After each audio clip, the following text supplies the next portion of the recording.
అందరికీ నమస్కారం. ఈరోజు అనంతపురం అర్బన్ నియోజకవర్గంలో 54వ గ్రీవెన్స్ కార్యక్రమం ఏర్పాటు చేయడం జరిగింది. దీనిలో భాగంగా ఈరోజు దాదాపు 36 అర్జీలు వచ్చాయి. 36 అర్జీల్లో మ్యాక్సిమం వచ్చినవి మాకు ఇల్లు లేవని, అలాగే ఇళ్ళ స్థలాలు లేవని, అలాగే గత 5 ఏళ్లలో పెన్షన్స్ ఎక్కడే కానీ ఒక పెన్షన్ కానీ ఇవ్వలేదు.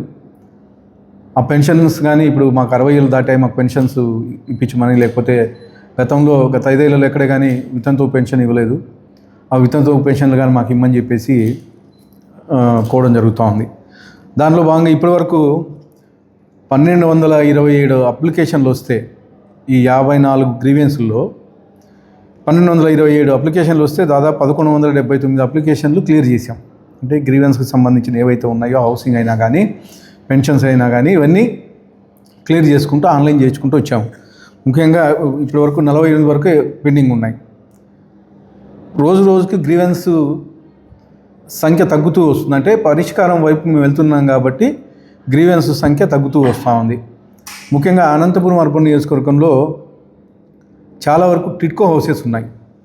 టిడ్కో హౌసెస్ మాకు డబ్బులు కట్టించుకున్నారు 2014-19లో కట్టించుకున్న తర్వాత అప్పటి నుంచి ఇల్లు అలాట్ చేయలేదని చెప్పేసి చెప్పడం జరుగుతుంది. 19 వరకు తెలుగుదేశం ప్రభుత్వం ఉంది. 19 తర్వాత గుడ్డల పార్టీ అధికారంలోకి వస్తానే ఎక్కడికెక్కడ టిడ్కో హౌసెస్ ఆపేశారు.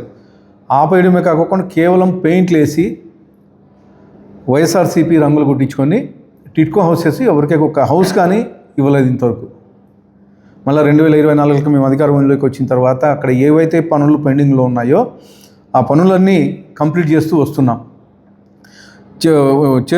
ఎక్కడైతే కంప్లీట్ అయినా అవన్నీ హ్యాండ్ ఓవర్ చేసుకుంటూ వస్తున్నామో. అనంతపురం అర్బన్ నియోజకవర్గానికి సంబంధించి ఈ డిసెంబర్లోగా దాదాపు 3000 టిడ్కో హౌసెస్ హ్యాండ్ ఓవర్ చేసే పరిస్థితి ఉందని చెప్పేసి తెలియజేస్తాను. ముఖ్యంగా ఈరోజు చూస్తూ ఉన్నారు, డిఎస్సి గురించి మాట్లాడుతూ ఉన్నారు.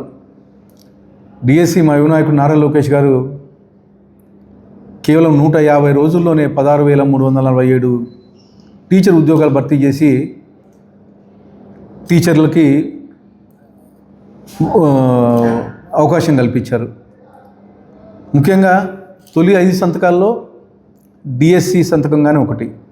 డిఎస్సి సంతకం 16,347 ఉద్యోగాలకి మా ముఖ్యమంత్రి చంద్రబాబు నాయుడు గారు సంతకం చేస్తే పారదర్శకంగా ఎక్కడే కానీ ఏమి అంటే కొద్ది రోజులేమో స్పోర్ట్స్ కోటా అంటారు, కొద్ది రోజులేమో ఇంకో విధంగా జరిగిందంటారు. అసలు వాళ్ళకి క్లారిటీ లేకోకుండా రోజుకు ఒక మాట ఒక నాయకుడు మాట్లాడుతూ ఉన్నారు. ఇది మంచి పద్ధతి కాదు.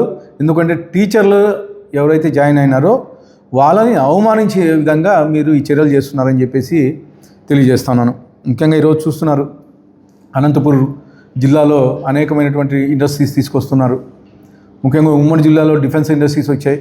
దాదాపు 1,00,000 కోట్ల రూపాయలతో ఈరోజు డిఫెన్స్ ఇండస్ట్రీస్ తీసుకొచ్చి 5th జనరేషన్ జెట్ ఫైటర్ ఈరోజు మన ఉమ్మడి జిల్లాలో తయారు చేస్తున్నారంటే నిజంగా అది మా ఎన్డీఏ కూటమి ప్రభుత్వం, అలాగే మా ముఖ్యమంత్రి నారా చంద్రబాబు నాయుడు గారు, మా యువ నాయకుడు నారా లోకేష్ గారు చలవని చెప్పేసి తెలియజేస్తూ మరొకసారి ఎవరీ ఫ్రైడే మా అర్బన్ నియోజకవర్గంలో ఎమ్మెల్యే ఆఫీస్లో ఈ గ్రీవెన్స్ కార్యక్రమం కొనసాగుతుందని చెప్పేసి తెలియజేస్తాం.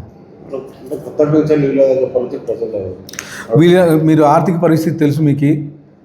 గత ప్రభుత్వం దాదాపు జగన్మోహన్ రెడ్డి 10 లక్షల కోట్ల రూపాయలు అప్పులు చేసి ప్రభుత్వాన్ని అప్పగిస్తే 2 ఏళ్ల కాలంలో మా ముఖ్యమంత్రి నారా చంద్రబాబు నాయుడు గారు తన అనుభవాన్నంతా ఉపయోగించి ఈరోజు ఒక గాడి మీదకి తీసుకొచ్చారు. అనేకమైనటువంటి డెవలప్మెంట్ కార్యక్రమాలు చేస్తున్నారు, అనేకమైనటువంటి సంక్షేమ కార్యక్రమాలు చేస్తున్నారు. ఇవి రెండు చేస్తూ కానీ ఈరోజు దాదాపు 38,000 కోట్ల రూపాయలు పెన్షన్స్కి ఖర్చు పెడుతున్నారు. మళ్ళీ ఇప్పుడు కొత్త పెన్షన్లు కానీ వీలైన తొందరలోనే ఇస్తానని చెప్పి చెప్పడం కానీ జరిగింది. మోస్ట్లీ ఈ మంత్ ఎండింగో లేకపోతే నెక్స్ట్ మంత్ ఎండింగ్ కల్లా కొత్త పెన్షన్స్ కానీ వచ్చే అవకాశం ఉందని చెప్పేసి తెలియజేస్తాం.